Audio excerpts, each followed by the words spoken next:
So here we will look at hydrogen atom. The study of hydrogen atom is important in the sense you will develop an understanding of quantum mechanics. So you will see how quantum mechanics works. So here we will be interested in finding the energy distribution in hydrogen atom. So what all energies are allowed. We'll also look at the angular momentum. We'll look at the total angular momentum as well as the z component of the angular momentum. So the starting point in quantum physics is to write the wave function for the system. So we write psi.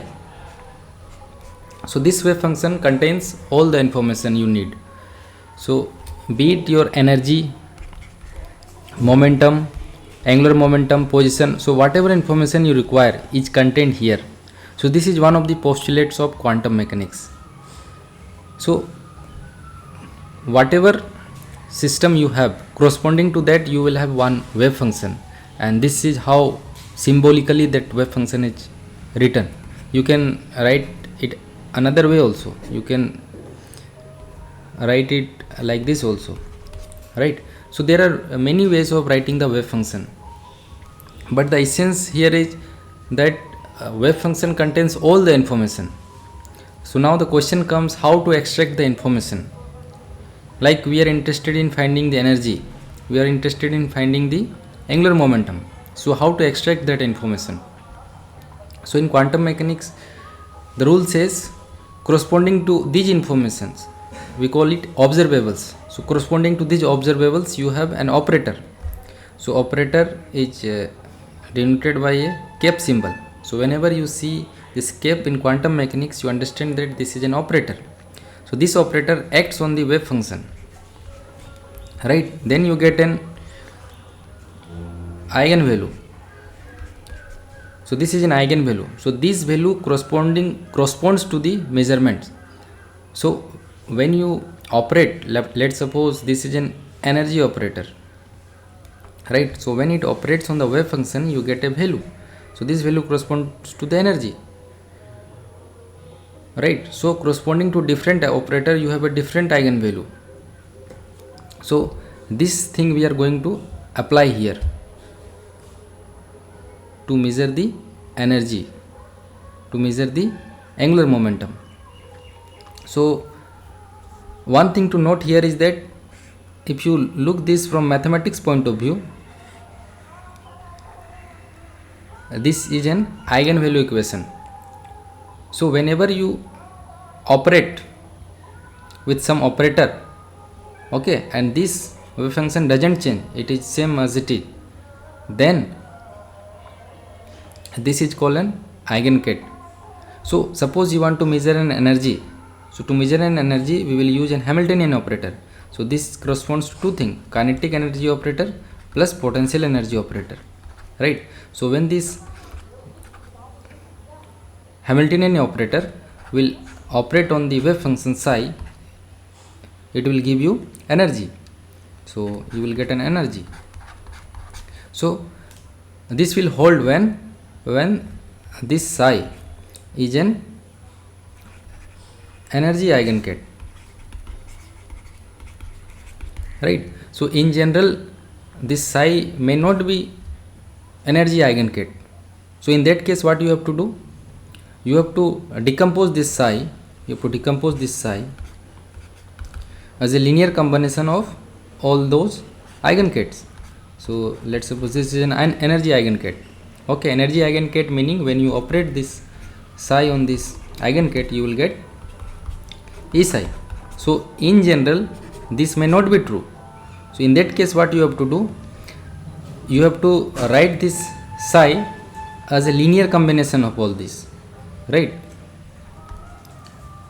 And if you want to measure the energy, so when you operate H here, so you will get energy corresponding to this, right? E1, E2, E3, all that you will get.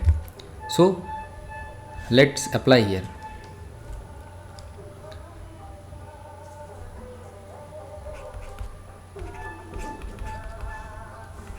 So what you get? Clear? So here things to note here, let's suppose that I goes from 1 to 3. In general it can go up to infinity, right? So let's suppose it goes from 1 to n. So in that case psi will be written c1 e1 c2 e2 c3 e3, correct? So if there are only 3 possible states in which the system can be in, so in hydrogen atom there can be many states. So this we are assuming that only 3 states are possible. Okay, we are assuming only 3 states are possible. So I will give you one example, like in Stern-Gerlach experiment. There you see that beam of silver atom when passes through magnetic field, it splits into 2 beam. So either it will go up or it will go down. So there were only 2 alternatives. In that case you have only 2 possible combination. So here we are saying that there are 3 possible combination, right? So if you measure the energy, since you cannot apply Hamiltonian operator on psi, because this will not give you eigenvalue equation, right? So in this case what you have to do, you have to apply energy operator separately. So you will apply Hamiltonian on this, so you will get some energy, right? You will get some energy E1, then again you will apply Hamiltonian operator on E2, you will get some energy, correct? So we proceed this way. So we apply Hamiltonian operator to each of the energy eigengate. So now what these coefficients corresponds to? So this coefficient says what is the probability you will find your system in this eigengate. So this coefficients like C1 says the probability you will find. So this says probability of finding system in E1 energy state. Clear? So here you will have 3 possible energies, and corresponding to all 3 you have a probability, correct? C1 square, C2 square and C3 square. So these probabilities tells the probability that system will be in that particular eigen state. So now let's come back. So we are interested in measuring the energy of the hydrogen atom. So first thing we have to do, we have to decompose this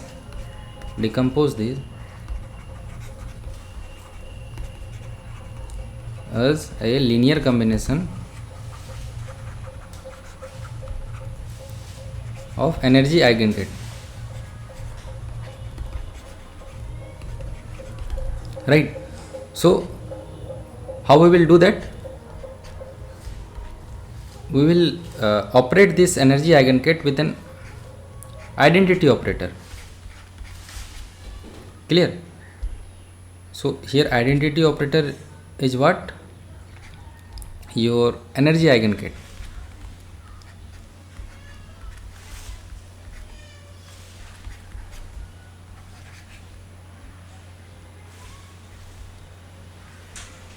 So what you are getting finally?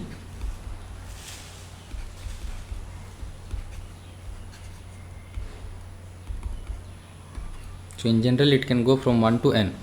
So you can look at the energy identity operator in linear algebra.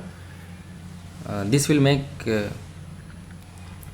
your understanding how we got from this step to this step. So now we have listed your wave function as an energy eigengate, right?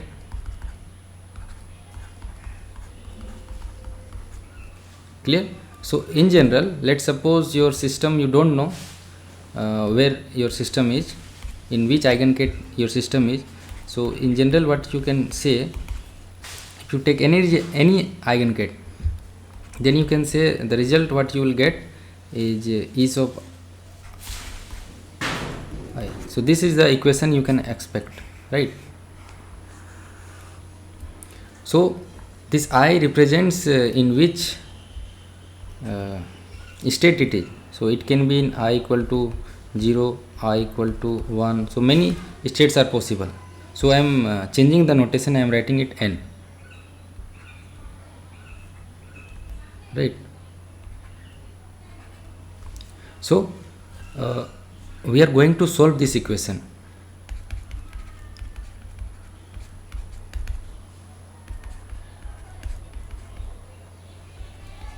We are going to solve this equation. We know that this is an energy eigengate, and that's why this eigenvalue equation follows.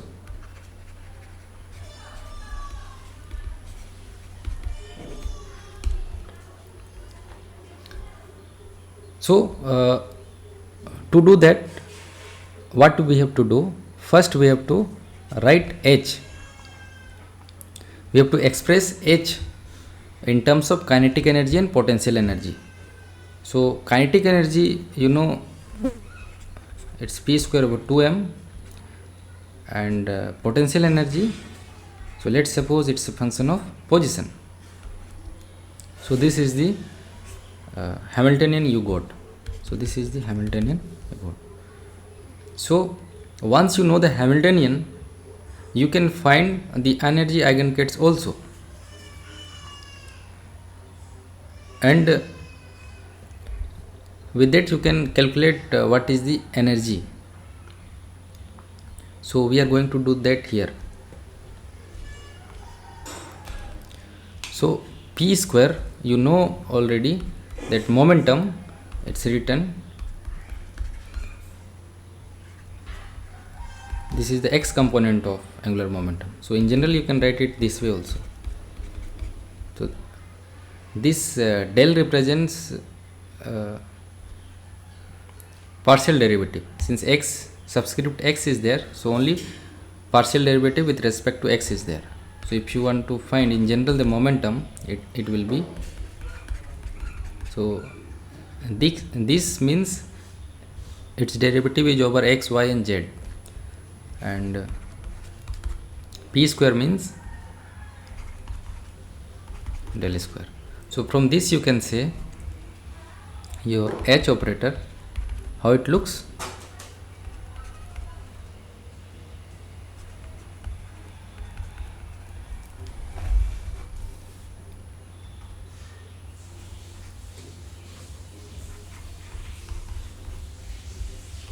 So this is how your Hamiltonian operator looks. Now since our problem demands that electron will revolve around the nucleus, so it's better to describe the system using r, theta and phi coordinate. So we will not be using x, y and z coordinate. So we will not be using this coordinate. So how to express this del square? So del square in x, y and z coordinate, x, y and z coordinates, it look like this.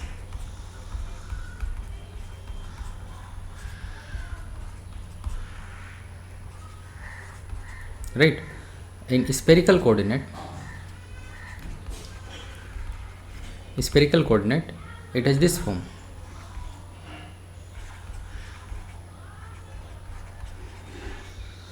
It is in r cap direction.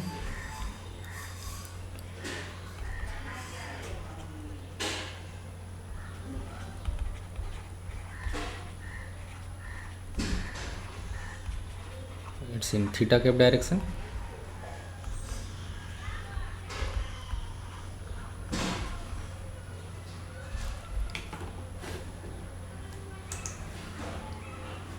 So last term actually is 1 sine square theta. It's in phi cap direction. So this is how it looks in spherical coordinate. So now we have the overall expression for the Hamiltonian. Hamiltonian looks like this.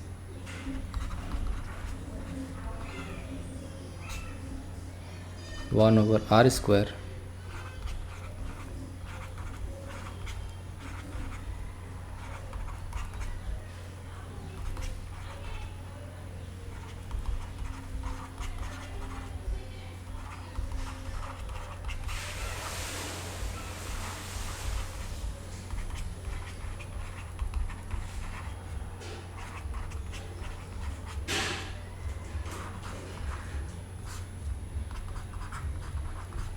So this is how the Hamiltonian looks in spherical polar coordinate. So here we will stop and continue in next video. So in next video what we will do, we will try to separate radial part with angular part. Okay, and then we will see that we get one eigenvalue equation, and from there we can find what is the total angular momentum and what is the z component of angular momentum.